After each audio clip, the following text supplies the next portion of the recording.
আসসালামু আলাইকুম। আমরা আমাদের সামনের এইচএসসি পরীক্ষার জন্য প্রিভিয়াস ইয়ারের বিভিন্ন বোর্ড কোয়েশ্চেন সলভ করছি। তো আজকে আমরা ঢাকা বোর্ড 2023-এ আসা কোষ বিভাজন চ্যাপ্টারের এই প্রশ্নটা সলভ করব।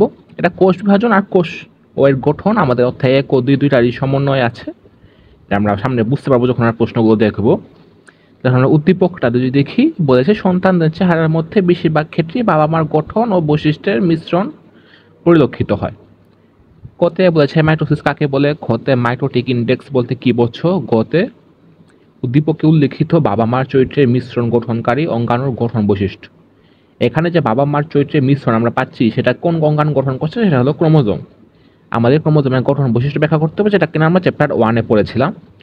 আর ঘতে উদ্দীপকে উল্লেখিত কোন পদ্ধতি সংগঠনের জন্য সন্তানদের মধ্যে বৈশিষ্ট্যের মিশ্রণ পরিলক্ষিত হয়, মানে কোন পদ্ধতিটা ঘটার কারণে সন্তানদের মধ্যে এরকম বৈশিষ্ট্যের মিশ্রণ দেখা যায়, সেটা হলো ক্রসিং ওভার। আমরা বুঝতেই পারছি। তো আমরা এগুলো সলভ দেখবো। তার আগে অবশ্যই ভিডিও একটা লাইক দিবে আর চ্যানেলে সাবস্ক্রাইব করবে, তাহলে তোমরা ভিডিওগুলো তোমাদের হোম পেজে পেতে থাকবে। আচ্ছা, কথায় বলেছে মাইটোসিস কাকে বলে, যে কোষ বিভাজন প্রক্রিয়ায় একটি মাতৃকোষের নিউক্লিয়াস ও সাইটোপ্লাজম কোনো জটিল মাধ্যমিক পর্যায়ে ছাড়াই সরাসরি বিভক্ত হয়ে যায় এবং সরাসরি বিভক্ত হয়ে দুটি অপত্য সৃষ্টি করে, তাদেরকে মাইটোসিস বলে। মাইটোসিস সাধারণত একেবারে সিম্পল আর প্রিমিটিভ একটা সেল ডিভিশন, যেখানে কিনা কোনো ধরনের জটিল মাধ্যমিক পর্যায়ে থাকে না, যেটা কিনা মাইটোসিস মিওসিস দেখি। এটা সরাসরি একটা কোষ বিভক্ত হয়ে যায় এবং একটা কোষ সরাসরি ভাগ হয়ে গিয়ে দুইটা অপত্য কোষ সৃষ্টি করে। হতে বলছে মাইটোটিক ইন্ডেক্স। এটা কিন্তু খুব সোজা, তোমাদের এখানে MI তারপরে অঙ্কের মতো মনে হয় কঠিন লাগতে পারে, একদম সোজা। এটা হলো কি, আমরা একটা টিস্যু নিব, ওই টিস্যুর মোট কোষ সংখ্যা নিব, আর ওই মোট কোষের মধ্যে মাইটোসিস করছে এমন কোষ সংখ্যা নিব। এই দুটো অনুপাত করলে আমরা মাইটোটিক ইন্ডেক্স পেয়ে যাই।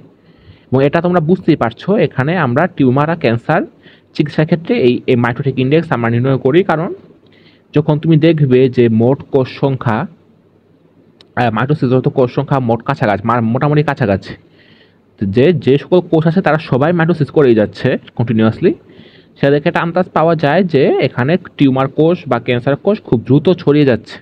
তো এই MI দিয়ে আমরা একটা ভালো আইডিয়া পাই যে কিভাবে যে টিউমার আর ক্যান্সারের অবস্থা কি, এটা কোষটা খুব দ্রুত ছড়াচ্ছে, বাঁচতে ছড়াচ্ছে, সেটা আমরা বুঝতে পারি। গোটা আমরা দেখতাম হলো ক্রোমোজোমের গঠন। এখন আমরা যদি দেখে নেই, ক্রোমোজোম প্রথমে বলেছে, আমি তোমাদেরকে বলবো, আমি যে ভয়েস সেকেন্ড কথাগুলো বলবো তোমরা সেগুলো মিলিয়ে আনার জন্য একটা ছবি ডাউনলোড করে নেবে গুগল থেকে ক্রোমোজোমের, যেখানে কিনা এই ক্রোমোজোমের নানান অংশগুলো আছে। তাহলে তোমরা ভয়েসের সাথে মিলিয়ে যদি চিত্রটা দেখে নাও তাহলে তোমাদের বুঝতে সুবিধা হবে। ক্রোমাটিড, ক্রোমাটিডটা হলো একটা ক্রোমোজোমকে যদি আমরা দুই ভাগে ভাগ করি, একটা ভাগ হলো একটা ক্রোমাটিড আর একটা ভাগ হলো আরেকটা ক্রোমাটিড।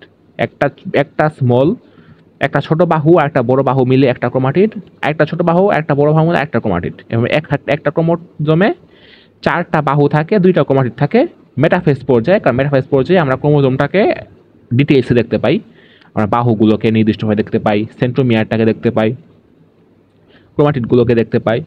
তাই আমরা এখানে মেটাফেজ পর্যায়টাকে স্ট্যান্ডার্ড ধরে নিই। তো তখন আমরা এখানে একটা ক্রোমোজোমকে দুই ভাগে ভাগ করি, প্রত্যেকটা ভাগে একটা ক্রোমাটিড।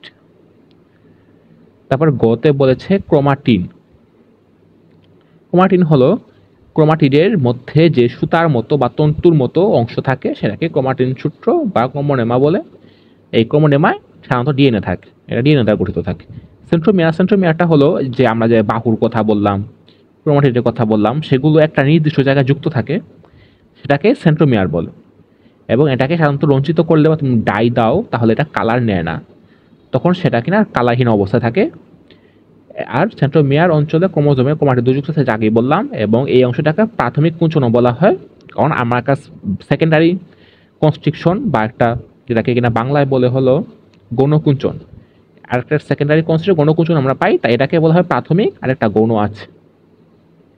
একটা ক্রোমোজোমে একটা ক্রোমোসেন্ট্রোমিয়ার থাকে, যেটা কিনা সবার মাঝখানে থাকে, সেখানে 2টা ক্রোমাটিড যুক্ত থাকে, প্রত্যেকটা ক্রোমাটিডে 2টা করে বাহু থাকে। বাহু সেন্ট্রোমিয়ার হতে দুপার্শ্ব প্রান্ত পর্যন্ত অংশটি হলো বাহু। তুমি যদি দেখো ছবিটা যদি তোমার কাছে থাকে এখন, তুমি দেখতে পারবে যে উপরের দিকে 2টা বাহু গেছে, নিচের দিকে 2টা বাহু গিয়েছে, এবং সেন্ট্রোমিয়ার অবস্থানের ভিত্তিতে বাহু দুটি সমান বসম হতে পারে।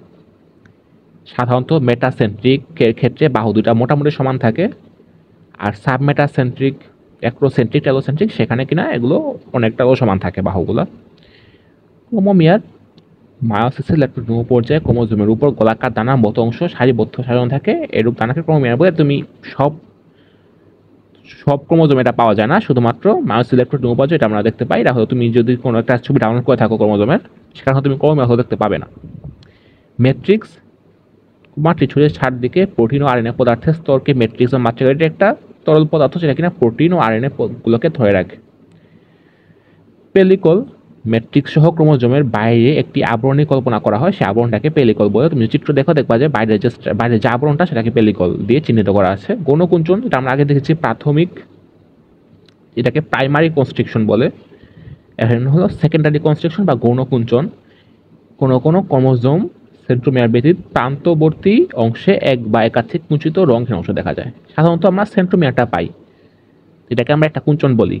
কিন্তু এর বাইরেও মানে একদম কিনারের দিকে, একদম শেষের দিকে আরেকটা কুঞ্চন দেখা যায়, সেটাকে গৌণকুঞ্চন বল। হতে আমাদেরকে বলেছে যে আমরা দেখেছিলাম যে এখানে বৈশিষ্ট্যের মিশ্রণ হচ্ছে। সেটা হলো ক্রসিং ওভারের ফলে, কারণ ক্রসিং ওভারে দুইটা নন সিস্টার ক্রোমাটিডের মাঝে অংশের বিনিময় হয়, ফলে ক্রসিং ওভার হয় এবং এর ফলে বৈশিষ্ট্যের মিশ্রণ ঘটে। কারণ আমরা যখন দেখি যে কোনো সন্তান হয়, সে পুরোপুরি বাবার মতো হয় না, পুরোপুরি মার মতো হয় না, একটা মিশ্রণ হয়। এর মিশ্রণটা হলো এই ক্রসিং ওভারের কারণে। হোমোলোগাস ক্রোমোজোমে দুটি নন সিস্টার ক্রোমাটিডের মধ্যে যখন অংশের বিনিময়, সেটাকে আমরা ক্রসিং ওভার বলি। এবং এই যে আমরা জীবের মধ্যে যে বৈচিত্র্য দেখি, সেখানে ক্রসিং ওভার একটা গুরুত্বপূর্ণ ভূমিকা পালন করে। জীবের সব অদৃশ্য দৃশ্যমান বৈশিষ্ট্য নিয়ন্ত্রণকারী একক হলো জিন। আর এই জিন থাকে ক্রোমোজোমে, জিন থাকে ডিএনএতে, ডিএনএ থাকে ক্রোমোজোমে। এটা সুনির্দিষ্টভাবে যদি বলি, জিন থাকে ডিএনএতে, ডিএনএ আবার থাকে ক্রোমোজোমে। তাই এখানে এটাই বলেছে, জিনগুলো ডিএনএতে এক প্রান্ত থেকে আরেক প্রান্তে সাজানো থাকে। সাধারণত জনন কোষ মায়োসিস বিভাজনের মাধ্যমে সৃষ্টি হয়। আবার ক্রসিং ওভারের ফলে দুটি হোমোলোগাস ক্রোমোজোমের মাঝে ক্রোমোজোম নন সিস্টার ক্রোমাটিডের মধ্যে অংশের বিনিময়ের মাধ্যমে জিনের আদান প্রদান ঘটে। এই জিনের আদান প্রদানের মাধ্যমে ক্রোমোজোমের বৈশিষ্ট্যের পরিবর্তন ঘটে। তার মানে আমরা পাচ্ছি মায়োসিসের মাধ্যমে ক্রসিং ওভারও হয়, মায়োসিসের মাধ্যমে জনন কোষ তৈরি হয়। তার মানে জনন কোষ পাই, সেই জনন কোষে সাধারণত বৈশিষ্ট্যের জিনগত বৈচিত্র্য দেখা যায়, সেখানে জিনের বিন্যাস পরিবর্তিত হয়।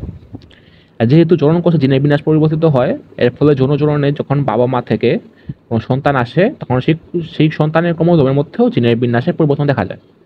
তাই এক লাইনে বলতে গেলে, মায়োসিসের মাধ্যমে আমরা জনন কোষ পাই, মায়োসিসের মাধ্যমে ক্রসিং ওভারও হয়। তাই মায়োসিসের মাধ্যমে যেহেতু আমরা জনন কোষ পাচ্ছি এবং সেখানে যেহেতু জিনগত বৈচিত্র্য থাকছে, তাই ওই জনন কোষ থেকে যে সন্তান সন্ততি আসছে, তাদের মতো জিনগত বৈচিত্র্য দেখা যায়। এভাবে যৌনজীবনের মাধ্যমে সন্তানের বৈচিত্র্য দেখা যায়, যেটা আমি বললাম। এই বৈচিত্র্য ক্রোমোজোমে জিন বিন্যাসের ভিন্নতার কারণেই ঘটে থাকে। বৈচিত্র্যটা কীভাবে হয়? কারণ ক্রোমোজোমে যে জিন বিন্যাসের ভিন্নতা হচ্ছে, এই যে ক্রসিং ওভারের মাধ্যমে, তার কারণেই আমরা সন্তানের মধ্যে বৈচিত্র্য দেখতে পাই। আর এই যে জিন বিন্যাস হচ্ছে, তার মূল কারণ হলো ক্রসিং ওভার, যার ফলে সন্তানের চরিত্রে আমরা একটা মিশ্রণ পাই। তারা বাবা মার ক্লোনও না, মার ক্লোনও না, একটা নিজস্ব একটা সত্তা তার মধ্যে থাকে। এটা মূল কারণ হলো ক্রসিং ওভার।